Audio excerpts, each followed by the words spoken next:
Chers amis, à l'approche de Rosh Hashanah, il y a une Mishnah, dans Pirkei Avot, Perek Bet, Mishnah Aleph, dont je pense qu'il faut absolument se rappeler. La Mishnah dit la chose suivante. Dama lemala mimcha. Sache qu'est-ce qui se trouve au-dessus de toi. Aïn roa. Il y a un œil qui voit tout. Tout ce qui se passe. Parce que toi, tu as voulu faire une avéra. T'as bien vérifié qu'il n'y a personne à la maison. T'as fermé tous les volets. Comme un paranoïaque, t'as vérifié sous le lit que personne n'est en train de se cacher, que personne te voit, que personne ici, que personne cela. 40 fois tu vérifies que le loquet de la maison est bien fermé. Tu téléphones 250 fois pour savoir que ta femme elle est effectivement pas là, pas dans les parages. Tu vas commettre ta avéra. Manque de bol, t'as oublié d'effacer l'historique. Et ta femme elle t'attrape. Mais même si ta femme elle t'attrape pas, Aïn Roa, il y a un œil qui voit tout ce que tu fais.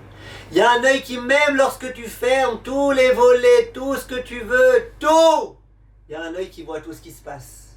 L'œil de Akadosh Baruch Hu. Ozen Shomat. Il y a une oreille qui entend. Tu connais cette situation où tu es en train de parler avec quelqu'un et tu descends l'autre. Tu fais un super gros lachon hara. Tu sais, lui, c'est un méchant, c'est un pourri, c'est un ceci, c'est un cela. Et puis tu l'appelles avec tout type de surnom et tout type de machin et tout type d'injures. Et tu parles, et tu parles, et tu parles, et tu parles. Toi, t'es sûr qu'il n'est pas là. D'un coup, tu retournes ta tête. Oups! Tu deviens rouge comme une tomate. Je savais pas que t'étais là. Et lui te répond, et moi, je sais que dans 2 minutes, toi, t'es plus là. Ça s'appelle Ozen Shomat. Tu croyais que personne t'entendait? On a tout entendu. Justement la personne qui n'était pas censée être là et qui n'était pas censée écouter. Non mes chers amis, les murs n'ont pas d'oreilles, comme on a l'habitude de dire. D'ailleurs quand on parle à voix basse on le dit, murmure, murmure. Les murs n'ont pas d'oreilles. Mais Akadosh Baruch Hu, lui, il entend tout. Tout ce que tu fais, tout ce que tu dis, tout est entendu. Continue la Mishnah et dit Vechol ma'asecha b'sefer nichtavim. Et tous tes actes, ils sont écrits sur le livre. Alors toi tu poses la question, tu dis, mais quels actes? Que les bons j'espère? Non, toi t'en as aucun de bon. Tous les actes, tous.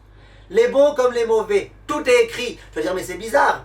On a déjà dit qu'il y a un œil qui voit. On a déjà dit qu'il y a une oreille qui entend. Pourquoi c'est la peine d'écrire? Non, là c'est écrit.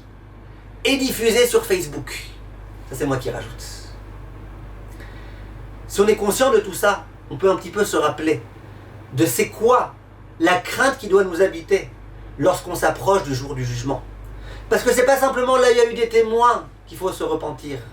C'est pas simplement là où il y a des gens qui nous ont surpris. C'est pas simplement les péchés qui sont connus de tous, les défauts qui sont tellement gigantesques que tout le monde est au courant. C'est tout. Même les pensées de ton cœur. Akadosh Baruch Hu, il en est au courant. Mais vient le Maguide de Mazrich et il donne un conseil, parce que là on va être déprimé là. C'est terrible ce que je suis en train de vous dire. Dit le Maguide de Mazrich quelque chose de très très fort. Il dit, tu veux un conseil pour être jugé favorablement? Eh bien je vais te dire, cette Mishnah là, si tu la lis différemment, elle te donne le conseil. Dama lemala. Tu veux savoir comment va être ton jugement d'en haut? Mimcha. Le jugement, la façon dont tu vas être jugé en haut, elle dépend de toi. C'est toi qui vas décider comment tu vas être jugé. Ah bon, comment? Aïn Roa. Comment toi tu regardes les autres? Est-ce que tu regardes les autres sans arrêt de façon négative, de façon mauvaise, ou pas? C'est comme celui qui vient voir le Rav Ben Sion à Shaoul et il lui dit, Kvod Harav, ma femme elle est méchante, elle est insolente, elle me parle n'importe comment, elle n'est pas capable d'éduquer les enfants, elle met les enfants devant la télévision, elle fait pas bien à manger, elle fait ceci, même le ménage, même le machin, même le truc. Le Rav Ben Sion lui dit, mais dis-moi, tu sais à qui tu me fais penser? Tu me fais penser à cet homme-là auquel on a dit à la maison d'un riche, richissime. Va là-bas, tu vas voir les bonnes odeurs qu'il y a, tu vas voir les belles lumières qu'il y a. Cet homme-là, il rentre, il ouvre la poubelle, il met sa tête dans la poubelle et il dit « Ah, ça pue chez ce riche !» Oui, ça pue. Si tu mets ta tête dans la poubelle, oui, ça pue. Exactement. Il y a d'autres endroits aussi où je te conseille pas de mettre ton nez, si tu veux pas que ça pue. Qu'il est riche, ça change rien du tout. Pourquoi tu mets tes yeux dans la poubelle et tu dis « Ma femme, elle est pourrie ?» Regarde toutes les qualités de ta femme. Regarde combien elle est grande. Si toi tu regardes l'autre de façon positive, en haut, on te regardera de façon positive. Continue le Rav et dit Ozen Shomat. Qu'est-ce que tu entends? Qu'est-ce que tu écoutes? Est-ce que tu es sans arrêt en train d'écouter des propos négatifs, des choses méchantes qu'on dit à propos des gens? Est-ce que tu es sans arrêt en train d'écouter les horreurs qui se passent? Ou est-ce qu'au contraire, toi tu décides d'entendre des choses positives, des choses qui vont être constructives? Attention, parce que si toi tu écoutes des choses négatives, en haut, lorsque les anges accusateurs vont venir parler de toi, on les écoutera aussi. Or que si jamais tu décides au contraire de ne jamais écouter ces choses-là, Mida Keneged Mida, on n'écoutera pas. Vechol Maasecha Vasefer Nichtavim. Est-ce que lorsque les gens te font du mal, tu les écris de façon indélébile et tu les diffuses sur tous les réseaux sociaux? Ou est-ce qu'au contraire, tu dis quelqu'un m'a fait, ça va, ça va. La façon dont toi tu te comportes avec les autres, c'est exactement de cette façon-là qu'on te jugera d'en haut. Et c'est ce qui est écrit dans la paracha. Shoftim veshotrim. Les juges qui vont te juger, titen lecha. C'est toi qui peux décider. Ça va être qui ces juges-là?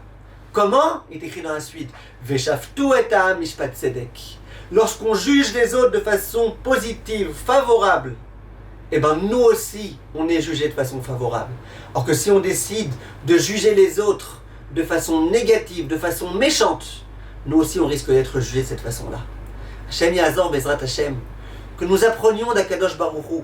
Akadosh Baruch Hu, avec toutes nos lourdeurs, il nous regarde de façon tellement positive. Il nous aime tellement. Alors nous aussi soyons capables d'imiter un petit peu le comportement d'Akadosh Baruch Hu et de regarder l'aspect positif qu'il y a dans chaque personne, dans chaque être humain, dans chaque situation. Amen.